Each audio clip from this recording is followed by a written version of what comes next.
ఎన్టీఆర్ ఇంటికి వచ్చి భారీ షాక్ ఇచ్చిన సీఎం జగన్మోహన్ రెడ్డి. అసలు కారణం తెలిస్తే మాత్రం ప్రతి ఒక్కరూ ఖచ్చితంగా కంగు తినాల్సిందే. జూనియర్ ఎన్టీఆర్ రాజకీయ రంగంలోకి ఇప్పుడు వస్తారా, రేపా, మాపా అంటూ అందరూ కూడా ఎంతగానో ఈగర్గా వెయిట్ చేస్తూ ఉన్నారు. ఒక్క మాటలో చెప్పాలంటే టీడీపీ కార్యకర్తల యొక్క ఆశలన్నీ కూడా జూనియర్ ఎన్టీఆర్ పైనే ఉన్నాయని చెప్పాలి. కానీ ఎన్టీఆర్ మాత్రం మౌనం వేయడం లేదు, పార్టీ రంగంలోకి ప్రవేశించడం లేదు. ఇక దీంతో అందరూ కూడా చాలా ఆసక్తిగా ఎన్టీఆర్ రాక కోసం ఎదురు చూస్తూ ఉన్నారన్నమాట. అయితే మరి ఎన్టీఆర్ యొక్క మౌనాన్ని క్యాష్ చేసుకున్న సీఎం జగన్మోహన్ రెడ్డి వెంటనే జూనియర్ ఎన్టీఆర్ ఇంటికి వెళ్ళి భారీ షాక్ ఇచ్చారట. మరి ఆయనతో మాట్లాడుతూ కొన్ని కీలకమైన విషయాలను వెల్లడించారట.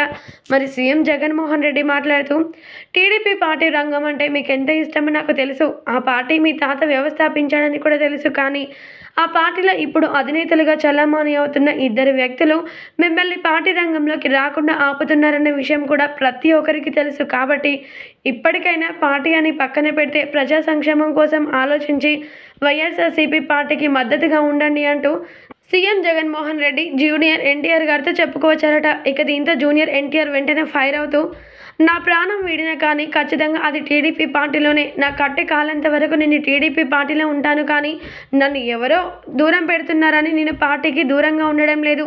నా సమయం రాలేదని మాత్రమే దూరంగా ఉంటున్నాను. అంతేకాని దీన్ని ఆసరా చేసుకొని మీరు మాత్రం మధ్యలో రావాలని అనుకోవడం చాలా తప్పు విషయం. దయచేసి మీరు వెళ్ళొచ్చు అంటూ ఎన్టీఆర్ సమాధానం ఇచ్చారట. ఇక దీంతో ఒక్కసారిగా షాక్కి గురైపోయారట సీఎం జగన్మోహన్ రెడ్డి.